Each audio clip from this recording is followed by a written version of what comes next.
You are listening to Hit Play, Not Pause, a feisty menopause podcast for active, performance-minded women. I am your host, Celine Yeager. Each week, I bring you advice from athletes, scientists, researchers, and other experts to help you feel and perform your best, no matter what your hormones are doing. This show is a production of Live Feisty Media. Hello, strong, feisty women. I hope you all are well, and happy Menopause Awareness Month. I realize that I failed to wish you a happy Perimenopause Awareness Month last month, but that only started in 2023 and it's not baked into my brain quite yet. And honestly, if you're listening, I bet you're pretty aware of both. Speaking of aware, I thought it would be good to kick off this menopause horrific month with the awareness that the millennial generation, who were born between 1981 and 1996, are marching into the menopause transition as we speak, with the oldest of them being about 44 right now. And they face some of the same challenges: poor care, confusion about hormone therapy, mental health upheaval that those of us in Gen X have been facing and the women before us have faced. But they're also more likely, though my generation, Gen X, has certainly faced some of this too, to roll straight from postpartum into perimenopause, which creates its own set of challenges. So, to talk all about it from a millennial perspective, I had the pleasure of sitting down with Lauren Tetenbaum, author of Millennial Menopause, Preparing for Perimenopause, Menopause, and Life's Next Period. Lauren herself, as she talks about in the show, is just tinkering around the edges of menopause or perimenopause herself, but she wanted to write a book that spoke to her generation. And she really most certainly has. The pop culture references are really fun throughout. And she also does get pretty serious about mental health. As a licensed clinical social worker and women's rights advocate, Lauren has seen far too many women in her generation blindsided by the psychological impact these big hormonal transitions can have. And she wants to change that for women personally, for women societally, and for women in the workplace. And I left this conversation feeling pretty encouraged because my generation, Gen X, we may be breaking down some walls here, but the massive wave of millennials coming up behind us will not be denied some real progress. So I hope you enjoy this one as much as I did. I'll put links to her book and her website in the show notes so you can check that out for yourself. While you're in those show notes, go and check out the Feisty 40 Plus Strong retreat that we are having November 14th through the 16th at Cassie Neiman's facility in New Mexico. It's 2.5 days of learning how to lift big lifts, lifting heavy, getting under a barbell, and honestly, just being around a community of women just like yourself. These retreats are always the very best time. I'd love to see you there, so go check that out. While you are in those show notes, please sign up for my free weekly Feisty 40 Plus newsletter with all the training, nutrition, hormone news you can use. Follow us at Feisty Menopause on Instagram and Facebook. And thanks again for those 5-star ratings and great reviews that continue to come in. They really are the wind beneath my wings. And do not forget, because I keep forgetting to tell you, please check out and subscribe to us also on the YouTube platform at Feisty Menopause. So, all the platforms, check us out. So, very quick thanks before we get to it to Phosis for their continued support. If you have not tried their skincare products yet, I encourage you to also go into those show notes and do so. They are second to none. My skin just drinks them up. I love them. Thanks, Phosis, for your support. All right, enough of me. Let's have a few words about our awesome sponsors and get on with the show.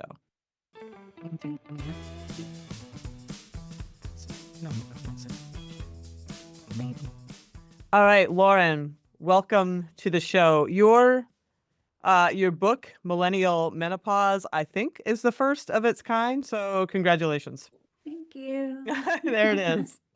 There it is. Thank you so much. Thank you for having me. So I appreciate the care that you've put into the book. I read it. You gave me a pre-copy, which was awesome. I have written a number myself. I know what that looks like. So I know the amount of work that you have done, and that's awesome. Congratulations on that. And it's kind of interesting because when I got into this in 2020, so it's 5 years already, there's a lot of Gen X pride Mm. going on, like we brought this thing out of the shadows and, we're talking about it and Gen Xers are going to like change things. And in recent years, I've heard the rumblings of a much larger generation coming up behind me. And I'd love for you to talk a bit about what got you into this space, because if I understood everything correctly, you are not really in this transition yourself, correct? Well, arguably every woman in her 40s is in perimenopause because it's the Yeah. period, no pun intended, leading up to menopause. And I, in full disclosure, did find myself more irritable than normal and have gone back on the birth control pill, and my emotions and hormones are regulated. So some doctors would consider that perimenopause. But that wasn't my motivation for writing the book. I know a lot of women in the healthcare space and all helping professions do tend to go into this work because of their own personal experiences, which is beautiful. I approached this topic specifically because the older women in my life kept saying, I wish I had known. I wish I had known. No one told me. I was knocked off my feet. And I thought, well, someone's got to tell my friends and peers and clients. And I just felt a pull towards learning more and spreading the message.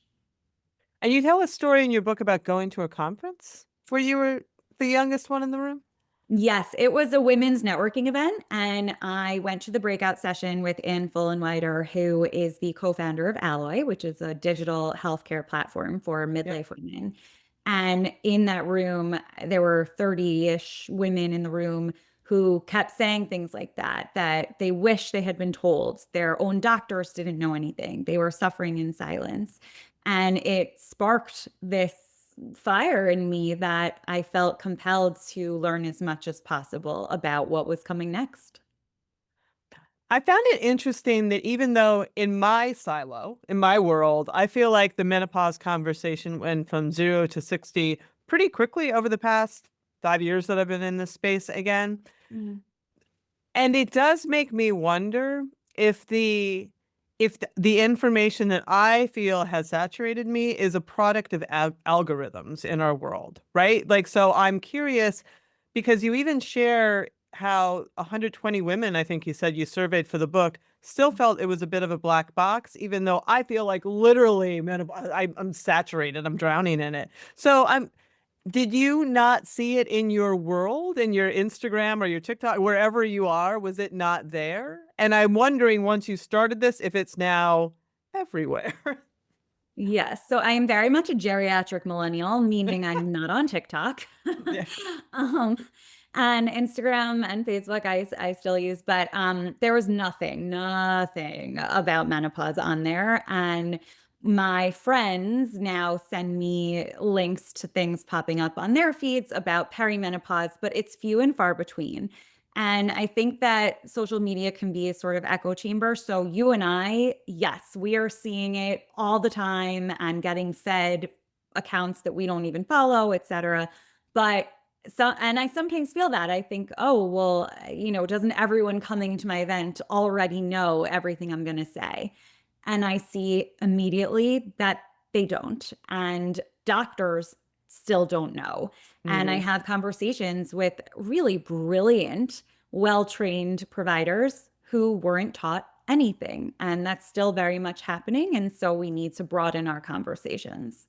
Yeah, 100%. And I have found that even before the whole internet algorithm silo thing, I was a magazine writer and I would do the same thing. I'd be like, oh my God, everybody knows this. And Right. then my brilliant best friend would be like, what do you mean about those antioxidants? And I'd be like, oh my God. Yeah. Like just all this kind of stuff that I thought people have heard this a million times and they haven't, you know? Right. It's really interesting. I felt that way too, similarly, upon becoming a mother. At the time I became a mom, I've been a licensed social worker since 2010, but I was also a lawyer and I was practicing law. But I've always been a voracious reader. So once I became pregnant, I was reading and learning about maternal mental health specifically. And then I was shocked that people around me knew nothing. And that was also partly why I wanted to focus on mental health as a psychotherapist for women in this reproductive period and to provide that education and sense of community that it is difficult and you're not alone or experiencing something uncommon. I'm curious if In your journey through perimenopause and what you learned about how that intersects with mental health, if that is going to influence your professional career? Definitely. And I've seen it shift already. I and my clients are growing up, right? We have the pleasure and privilege of aging. And I've been working with many of my clients who are in their late 30s, early 40s for a long time now. And I've seen them through perinatal mood and anxiety disorders and career changes and, a lot of 30 something issues, let's call them. And then I started to notice as I was becoming more trained in the perimenopause space that they were almost textbook case examples of the menopause transition.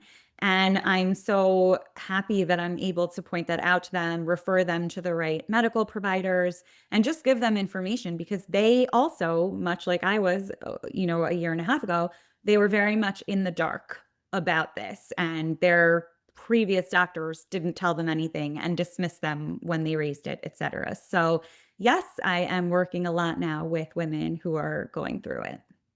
And are you 40? Is that correct? I'm 40 now, Yeah. yes. And you have kids? I have kids. My son is 9, my daughter is 6.5. Fun ages. Yeah. So that did bring up, and it's something that I think about, and I don't, and I'm cognizant that I don't talk about it quite enough on the show. Mm. One of the really, really important pieces of the book is that there is a generation, and it does skew a little younger, though there are people, I mean, I have a very good friend who has a baby. But anyway, but there's a generation of women who largely had kids later, Yeah. right? So they are rolling straight Mm. from pregnancy into postpartum into perimenopause. And there is so much to consider there that I don't think the medical system is even prepared for, right? When you talk about not just mental health, which is super duper important, but also bone health, Mhm. pelvic floor health. My God, talk about black Mhm. boxes. We have so much to learn there. What, how do you talk to your peers? And in the book, what do you advise for women who are facing this really unique challenge of having so little daylight between these seismic transitions in their life? It's unique, but also, as you're alluding to, increasingly common Yeah. because the age of giving birth is getting later and later, and perimenopause, as we are now recognizing, starts earlier than had been previously thought. And so, the number one piece of advice I would say is to know yourself. And as part B to that is don't dismiss yourself. Unfortunately, you might get dismissed by medical providers, in which case, find a new one, happy to help you. But don't gaslight yourself into telling yourself, oh, it's just postpartum or oh, it's just a bad day. Maybe there's something else going on for which treatment is available. And even if it is just a bad day, you deserve support and information. So I really encourage women to keep track of their symptoms, know if things are better or worse, if they're around their cycle, or if they don't get a period for a variety of reasons. Just kind of pay attention to themselves and then ask themselves, is this something that I need help with? Because you deserve help. And is the, I guess that there may not be a way to parse out completely what is causing what, Mm. right? So yes, the right to a certain extent. There is no one blood test, as I'm sure you know, for perimenopause. And in the postpartum period, the hormones are wildly fluctuating. If you're nursing, your hormones are wildly fluctuating. So, and perimenopause represents wildly fluctuating hormones. The treatment options, though, are different in that a 20-year-old postpartum woman is likely not going to be helped by hormone therapy, Right. but a perimenopausal and postpartum woman probably would be. And so hormone therapy should be offered as an option, something worth exploring, in addition to the other options that are helpful always, like talk therapy, support groups, quality sleep, proper nutrition, good exercise, outdoor time, social connection, etc. And then there's the women, and you mentioned them also in your book, who are knocking on this door of perimenopause and don't want to hear it because they still might want kids. And can you talk a bit about that? Absolutely. I have such wonderful friends who are reproductive endocrinologists and fertility specialists. And their kind of golden rule is if you're 35 and you still would like to have babies, speak to a fertility specialist about all of your options because egg quality diminishes as we age. And that's just a fact. And I know it's not pleasant to think about, but I really believe that knowledge is power, and the more proactive we are, the better off we are. And so it's important whether you undergo egg freezing and preservation of embryos, or you learn more about surrogacy and egg donation or adoption, whatever it is. It's important to have as much knowledge and options available to you.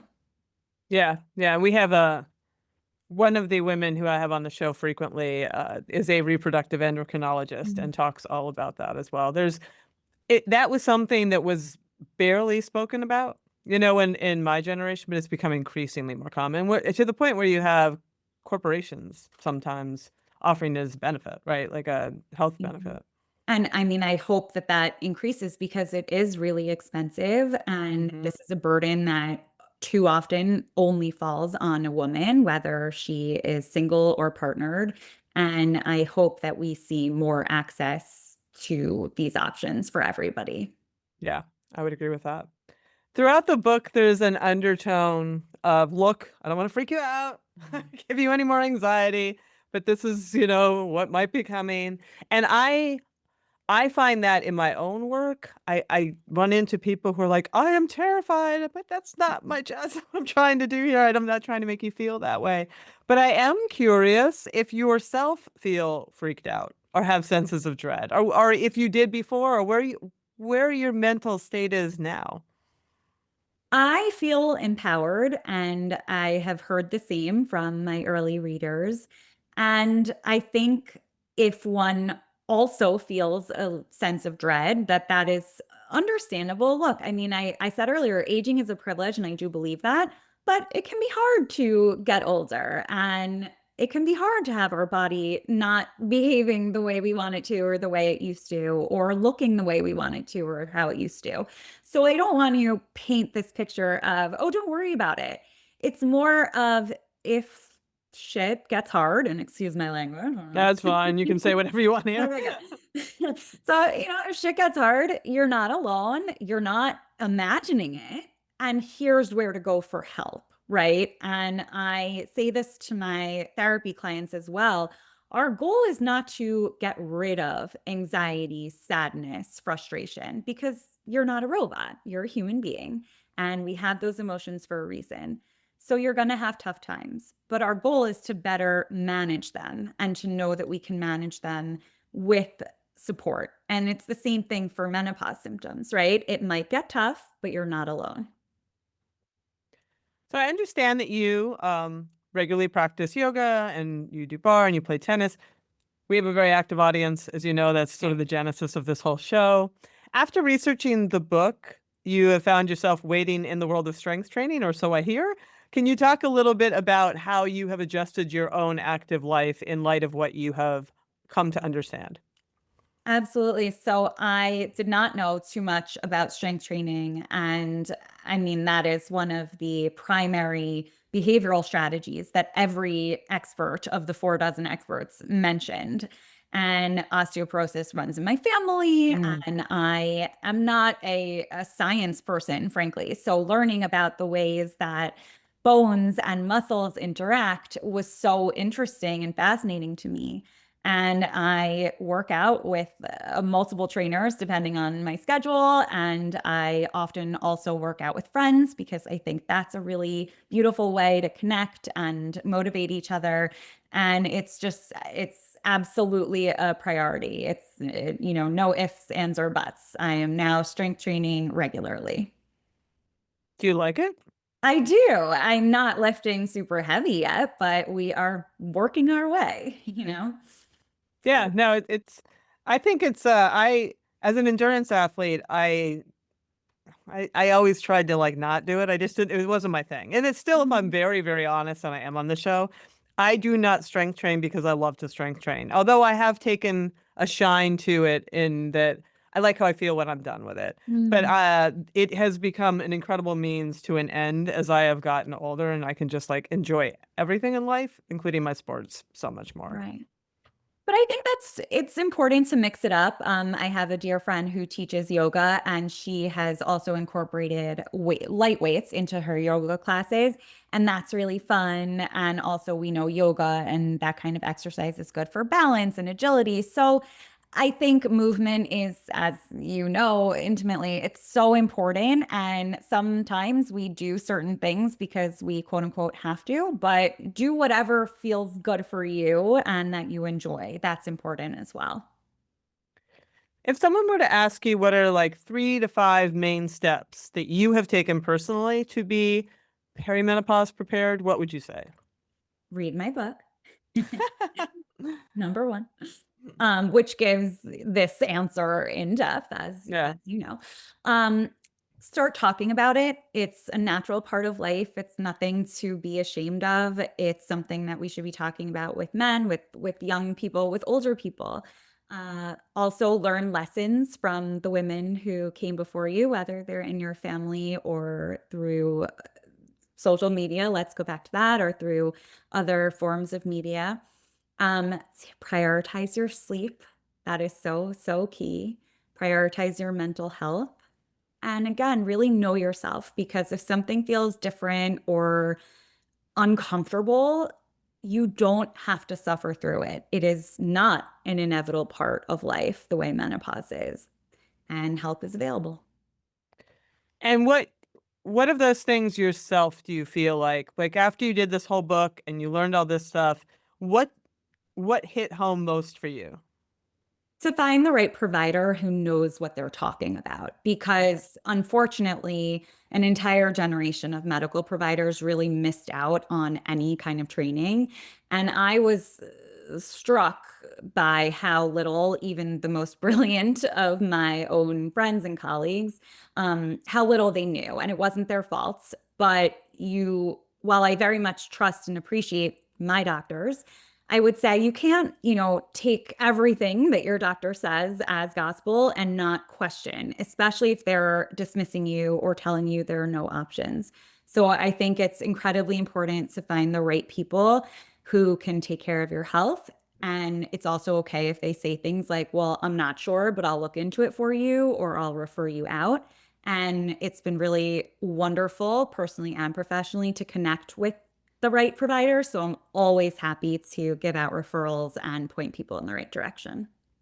Yeah, and that's somebody who hopefully you will have for a long time as a Yeah, resource in your life. exactly. Through life's next period. I love puns. I enjoyed the section on menopause in the workplace. That's something that the company that does this podcast has become more involved with. And I'm actually giving some menopause in the workplace presentations myself. Good. And I'm curious if you feel because there is definitely generational stuff there, right? Like when I was coming up, I'm 15, 16 years older than you, and we were still trying to be like, can we get a breastfeeding room? And, can we get Mhm. a place to pump in the world? The whole pregnancy conversation was really just taking hold at that point. And Mhm. now I feel like this is almost in the same place in that nascent area where you have the same reaction. You have people going, "Oh, we don't want to talk about it at work because then women are going to be viewed as a liability and blah blah." It's echoes of the same conversation. So I'm curious from your point of view, a little younger and a little at a different place in this workplace, if Mhm. you're optimistic that we'll see cultural change there. I'm optimistic because I'm an optimist. Me too. I am a little more than a little disappointed with our current cultural conversation around women's health, around health in general, around diversity, equity, and inclusion. So I think that we have a lot of work to do. But I think that anyone advocating for menopause benefits or any benefits related to health, and that includes mental health, menopause health, et cetera, I think those advocates are on the right side of history. So I do believe we are moving towards a world in which those kinds of benefits are more available. When I became a mom 9 years ago, I had to really push for paid parental leave. And now people assume that that's a given. And it's not. And there's a lot of work there to be done still as well. But I think all the more reason that women and men of any age need to be advocating for these things, all of these things. What do you when someone asks about menopause in the workplace, what do you say those benefits look like? I think pregnancy is pretty obvious in some Mm. ways, but menopause is less so. Yeah. So, well, that study that I'm sure you're aware of between Bank of America and the Menopause Foundation said that the number one reason employers don't provide benefits related to menopause is because employees don't ask. So, I think both sides need to ask. Employers need to ask what would be helpful Mm. because it can range. Maybe for someone, it's access to the thermostat or time off to attend medical appointments or even to work out, right? To get that movement because we know that women don't take that time for themselves. And yet it's so important. I would say that financial benefits are incredibly important. So that can look in various forms. That can be reimbursement for services, that can be access to telehealth platforms, that can be making sure that insurance plans cover certain hormone treatments or whatever it might be, mental health therapy, pelvic floor therapy. So there is a wide range. And I always say start with the ask and also start with education. Simple trainings on, by the way, this is menopause. That can go a long way and is sorely needed. What do the conversations in your peer group look like around hormone therapy? Are people still do they still have the absorption that it's dangerous and causes breast cancer and they don't want it? What do you hear among the people in your circles? Short answer, yes, that is still the vibe.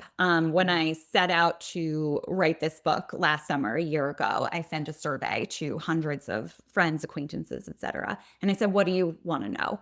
And the question that I heard most frequently was, "Isn't hormone therapy dangerous? Doesn't it cause cancer?" And I did a lot of digging, and I'm sure your audience is well aware that the study that was presented as Women's saying Health Initiative. exactly. That's been mostly debunked, and the data was misinterpreted and just created this frenzy that the messaging around has unfortunately not been properly communicated. And we know from the most preeminent organizations in this field that are the top researchers and healthcare experts that hormone therapy is the gold standard of treatment. It is usually safe and effective. There are exceptions, there are contraindications, such as active breast cancer that's estrogen receptive, but that also doesn't mean that those women have zero options. There should be options, resources, etc. It's still an uphill battle. And unfortunately, it's still an uphill battle with one's doctor or nurse practitioner. And that's really where we need to change the narrative. And women should feel equipped to go to an appointment and say, well, here's the Menopause Society guidelines, right? They're actually, you can download them for free. Or I read this book and what do you think about it? And again, if the doctor doesn't know, hopefully they're at least willing to listen and learn themselves. Yeah, and it's really hard, I feel, because I do research each and every day on this. This is my Mhm. life. And so many websites, big websites, Cleveland Clinic places have not really updated themselves either to reflect what the Menopause Society is saying. And you have these black box warnings on like Mhm. vaginal Vaginal estrogen still, estrogen, yeah. right? And you're just like, it's such a this you know what I'm trying to say, the Systemic. Sisyphusian task. No, the guy Yeah. pushing the Yes, boulder yes, up yes, the hill. Sisyphus, yes. Yes. Um, because there's all these forces just working, pushing the hill, back onto us, pushing No. the rock back down. And I think, how can they all get on the same page? I know. And I know a moment ago I said I'm an optimist. I'm going to be a little bit of a downer here for a moment. A few friends have asked me, well, why is this so hard, right? Why is this change so hard to bring about? And sadly, I think the answer is that the bottom line, people don't appreciate, value, want to support women. And I think that if men were having these issues the way that women do, every woman goes through menopause. Most women have symptoms. I think if men were going through this, our options would look a lot different. But all the more reason that we have to be loud and come together in community. I also feel like, and this I find true of women providers to a certain extent as well, that there's a tendency to protect women from women, protect us from ourselves kind of thing. It's a very sort of, paternal is overused, but it does Yeah, feel like we don't go to the same extents to try to protect men from themselves, right? Do you want of this course. pill? Just take this pill. You're fine, whatever. Mhm. But like I feel like we don't do this with women in the same way. There's much more hand wringing and trying to make sure that we cover every single base no matter how far out that base is, and it that after all these years kind of is what frustrates me almost the most, honestly, because it Good. feels like this giant barrier to progress that doesn't need to be as tall and as indomitable as it is. Right. I mean, we see this all the time in reproductive medicine and healthcare. Women are not allowed to make choices over their own bodies and medications the same way men are. And that has got to change. Yeah, well, I don't think we can, change the world necessarily in this, the show, but we I'm can trying. we can try to reach some people and keep knocking down, whatever walls we can. So is Yes. there anything that we have not talked about in our time here that you wanted to make sure that the audience heard or that you leave us with? A couple thoughts. I know that you mentioned in other correspondence that the book is very full of pop culture Oh, references yes. for millennials, I and appreciate that. Mary Kate, like, that means nothing to me, but I know it'll mean I mean, I know who they are. But yeah. it's funny. I just saw them in the news for the first time in a long time, but it's a fun book, and it's meant to be like talking with a girlfriend, and I've been getting feedback that it is, and it's meant to be from the perspective of someone who gets it, right, as a fellow millennial. And I also, as a psychotherapist, I'm a licensed clinical social worker in New York, New Jersey, Connecticut, and Florida.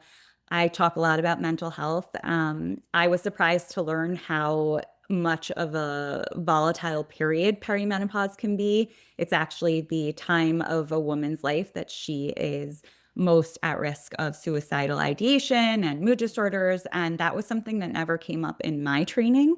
And I'm very in tune with these issues and had no idea.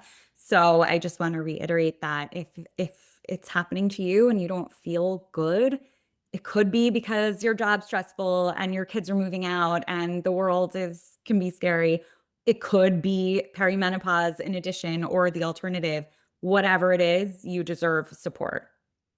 It's different, and I will tell you that from someone who's on the other side. Like, I did not know either Mhm. when I was having very strange, random bouts of anxiety, waking up in the middle of the night, feeling like the world was Yeah. crashing down, freezing on a mountain bike trail, like all these things that were very unusual. It's a different kind of anxiety from, Mhm. man, the world sucks anxiety. It feels very, very different. Yeah. And I hear that I can't even tell you how many times I hear that from my audience, and Mhm. it is borderline criminal that none of us knew that because once you understand that it's hormonal, you feel better even if you haven't done anything else.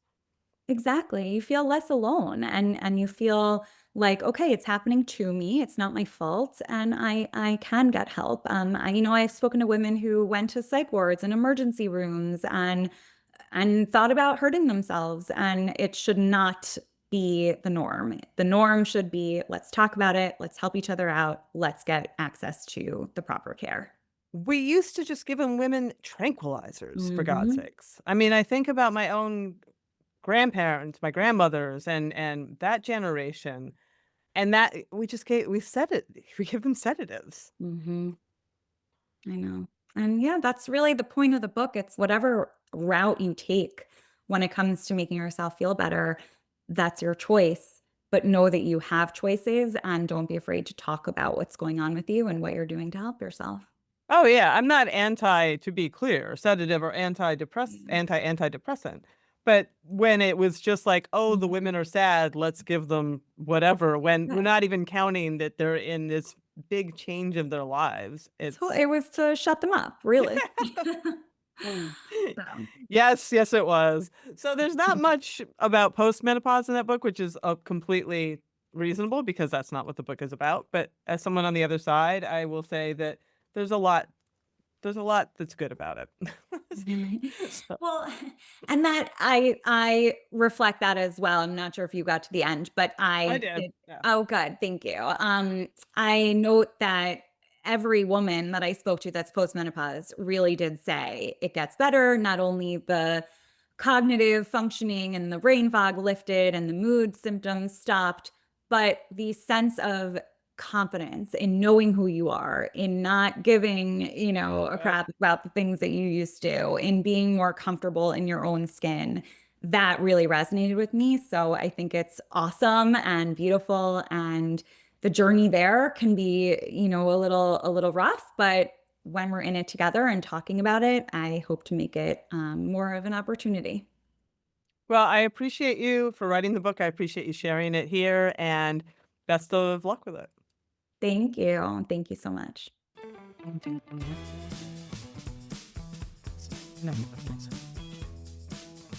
Well, that's our show. Come on back next week when I sit down with Dr. Sharon Horish Berquist, the author of The Stress Paradox. And we have a tremendous conversation about good and not so good stress and how you can manage both for your best health. So come on back for that one. And until then, as always, stay feisty.